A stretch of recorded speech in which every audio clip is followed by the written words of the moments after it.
Hi guys, my name's Alana. Welcome back to my YouTube channel, Mental Health with Alana.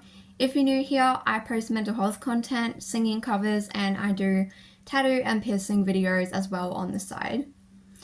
I have a business called Care Boxes by Alana where I create sensory boxes for your mental health and for neurodivergent people. If you're interested in purchasing one or looking at them, I have an Instagram account which I'll put up on the screen. I'm currently only shipping within Australia. Unfortunately, the shipping prices within Australia and outside of Australia have soared through the roof, and I am no longer able to ship internationally, also overseas. So that is a bit disappointing, but there's nothing really I can do about that. I'm really sorry. Make sure you subscribe to my channel, as it really helped me out. I'm trying to hit 2K subscribers. Please give this video a like and share it with your friends if you think it's helpful, and leave any video suggestions down below. For today's video topic, I'm going to be talking about toxic friends and relationships with people and how to navigate that. This has been something that I've had to learn kind of over the last few years. A bit of a background, I suppose, so you can get a better understanding of where I'm coming from, is I was bullied. I'm not sure if I ever made a video on this. I will if you are interested, but I was bullied quite badly throughout my whole schooling life, unfortunately. School was not good for me in many ways due to an undiagnosed learning disorder, undiagnosed quite severe mental health issues, and the stress. I also developed chronic fatigue in my last 2 years of high school, which I didn't know I had, and I was really rejected from people and the grade, and people made a lot of assumptions about me, unfortunately, because I was struggling with mental health symptoms, which I didn't realize were delusions, and I had severe anxiety, social anxiety, and agoraphobia. And so this would result in me not really engaging with other people, and I don't know if this is what people thought, but I think people thought that I was being really snobby and that I don't know, I think people maybe thought that I was like better than other people, which was nowhere, like literally not the truth at all. In fact, my self-esteem was horrific. But school was very traumatizing for me. It really was. It was not a nice time. I can't even pick out 1 year that I had a good time. It was terrible, and looking back, I should have been homeschooled or done distance education, because it really was horrible for me, and I blocked a lot of it out. I really don't remember much specifically of high school because it was just so bad. In saying that though, I didn't really have many friends. I had about 2 friends at the time, and the problem was that I was never able to hang out with them outside of school hours because of reasons, and they never made any effort at all in contacting me, in wanting to hang out. I was never invited to anyone's birthday parties, and I had instances where I would be sitting with a group of people, and I remember one time there was this girl who for some reason really didn't like me, and she was planning her birthday party, and she invited everyone in the grade except for me.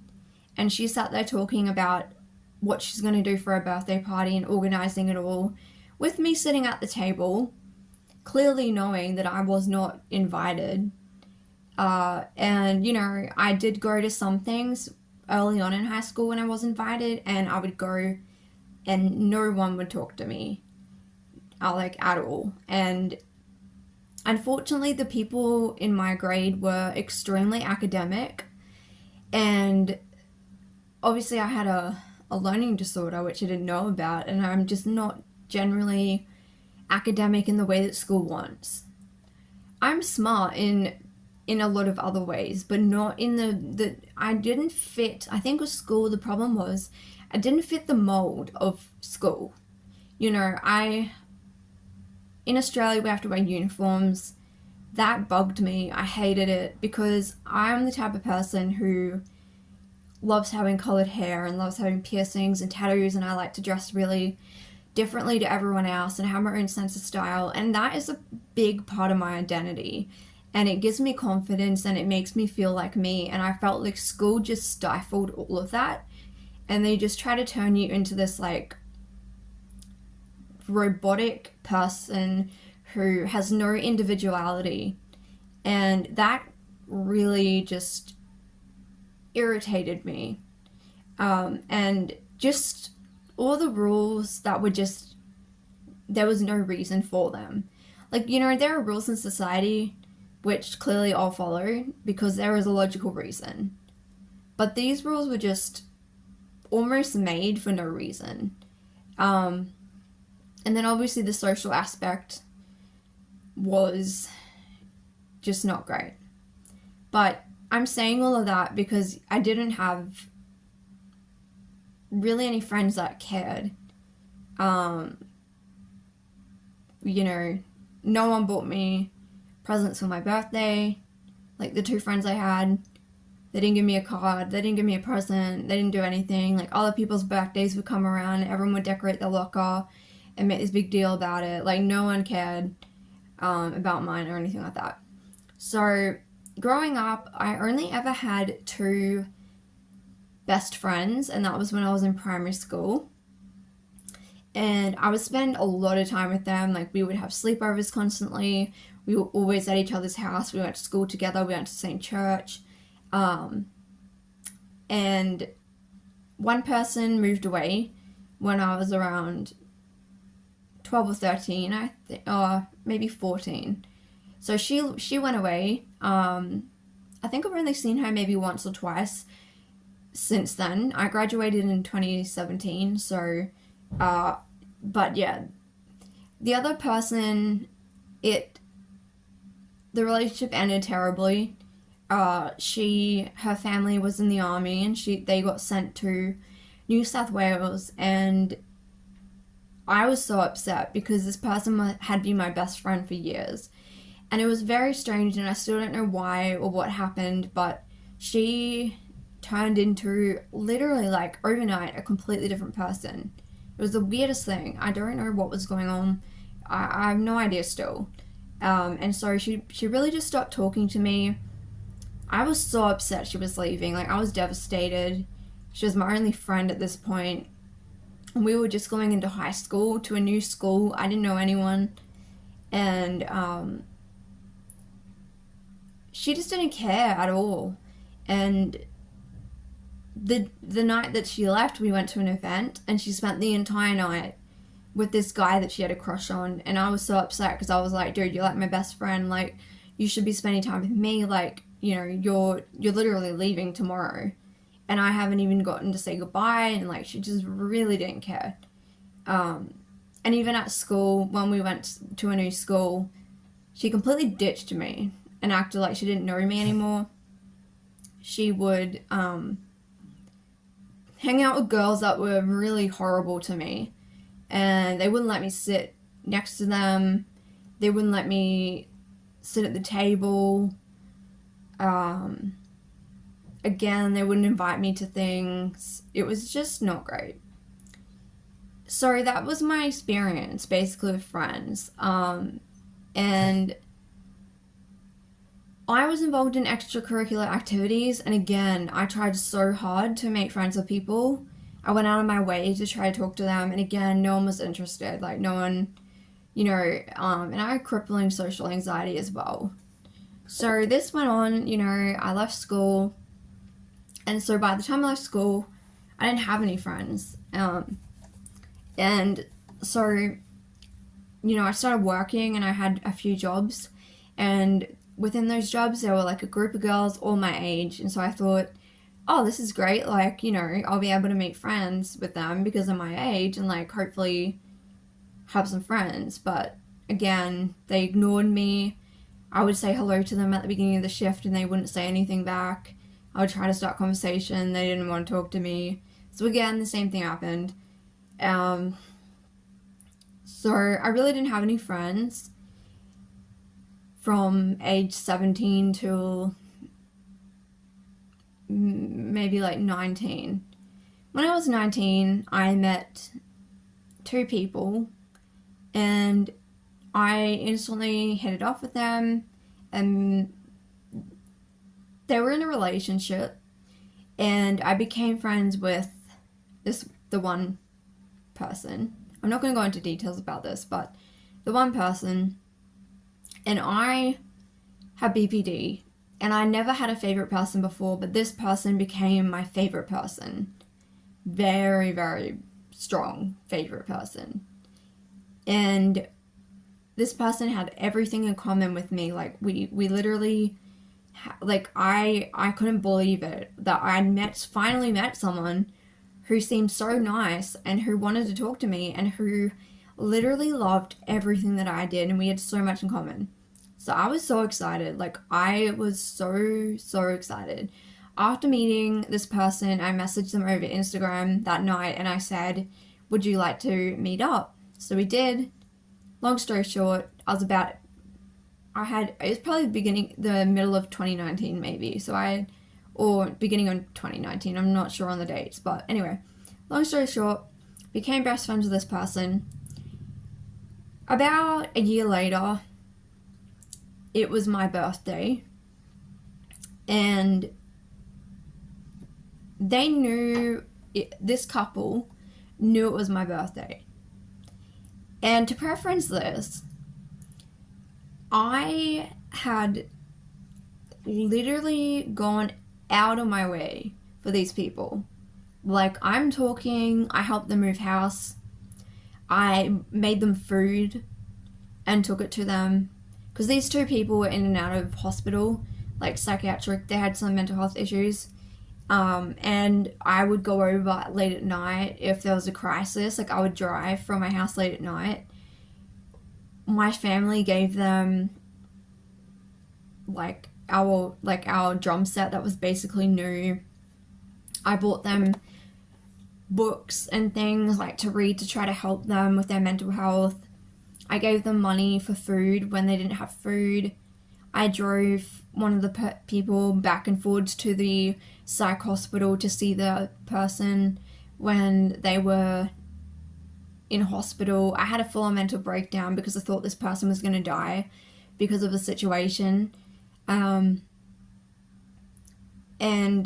so, and I went out of their way, and I'm a Christian and I really strongly believe in showing people love with your actions and showing God through your actions. And I had really been there for these people, and they just never said thank you. They never gave anything back.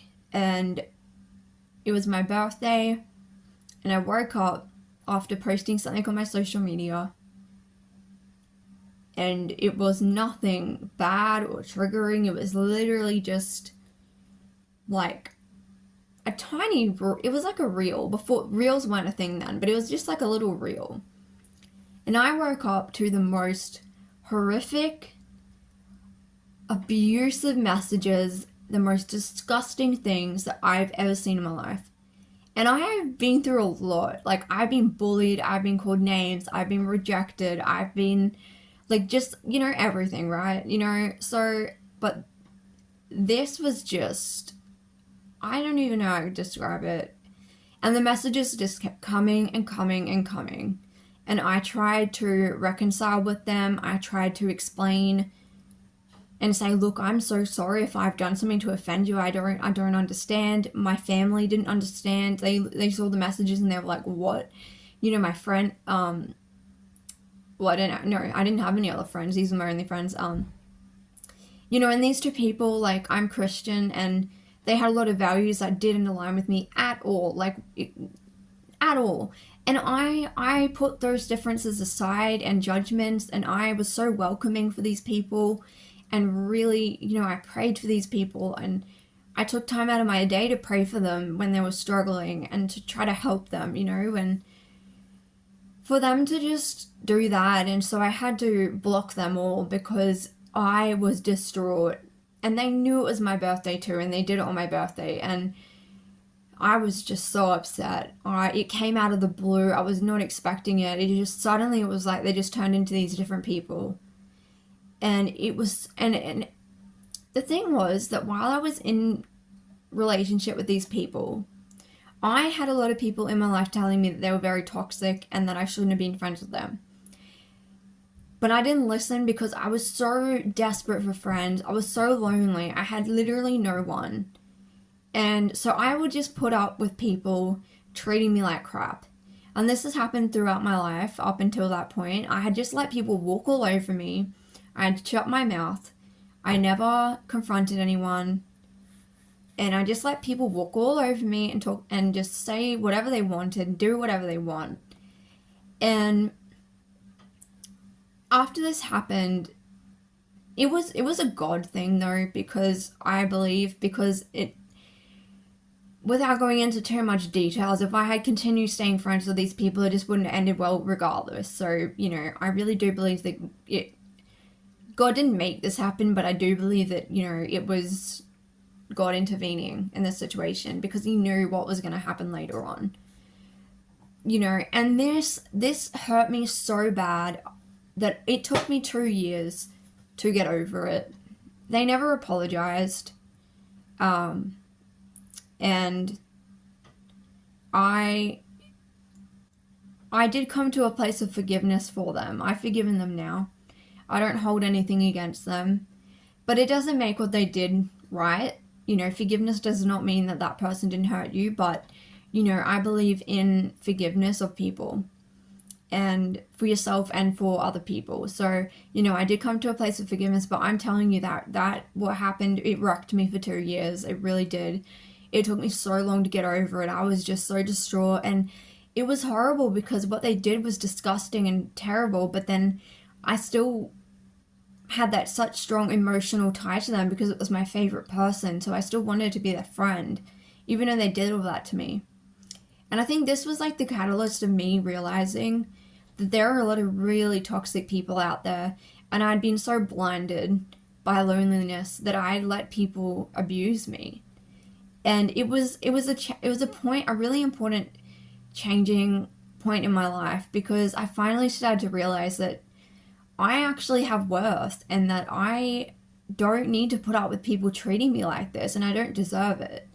And I really started to learn that if that person isn't going to put in any effort into the relationship, then I would rather be lonely and on my own than have people like that. And so there were many years where I had no friends at all. And fortunately, I moved churches about 2 years ago, and I made friends with this lovely person. If you're watching it, you know who you are. Most amazing person, just so lovely. She was a Christian and just amazing. And so, I finally found a friend, and,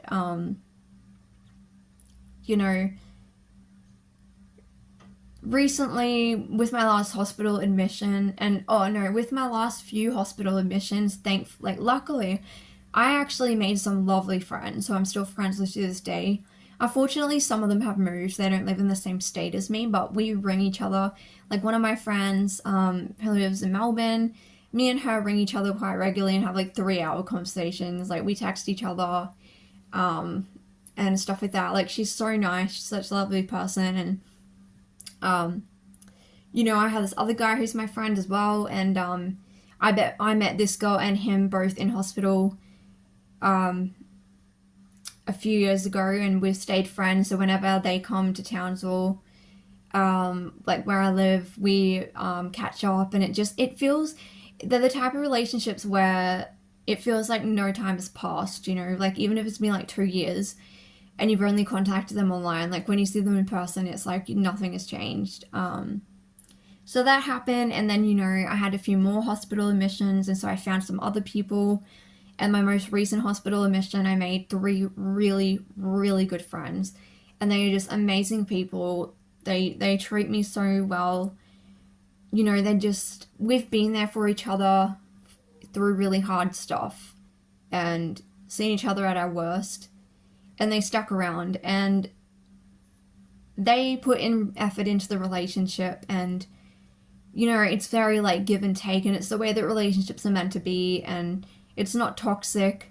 It's not they're not just using me. I think that was the problem, that these other people in the past, like, they were all just using me. And I finally started to actually say my opinions about things. I started to become more confident in who I was, and to tell people about my boundaries and set boundaries, because I had none.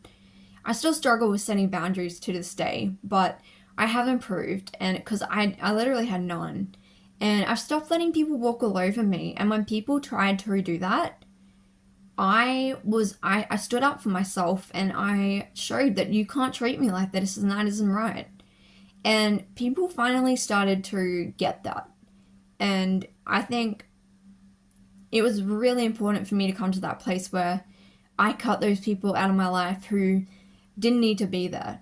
And I would rather only have a tiny group of friends who are quality people, who generally love me and care about me, who go out of their way to do things when I'm unwell, and I do it for them, you know.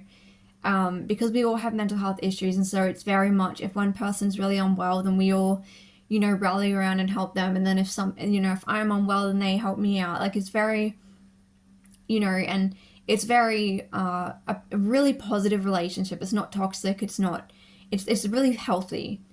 And you know, like in hospital, we would just play board games together all the time. We had a blast, like, you know, and we would go get coffee together when we had leave, and we hung out. We hang out even now, like after being discharged, and we message each other and stuff. And it's just so nice to finally have friends, honestly, because I just didn't have any for so long, and the ones I had were just horrible.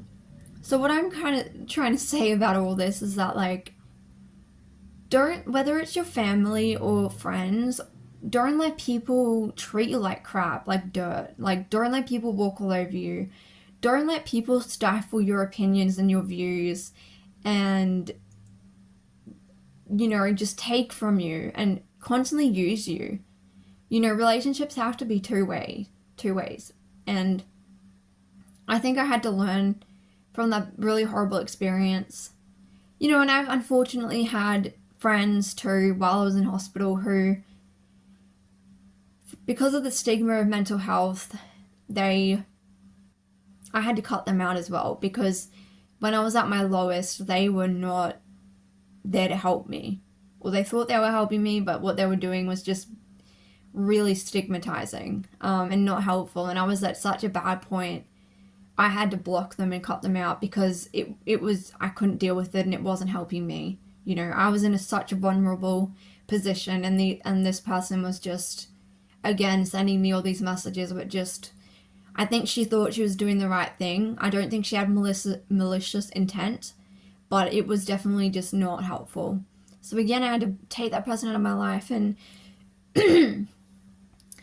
you know, like, now I finally have friends who care. And so I think that's the point of this video, is that sometimes you have to do the hard thing and you have to cut people out, and that may mean that you don't have any friends. It may mean you're so lonely. I would get so depressed. I just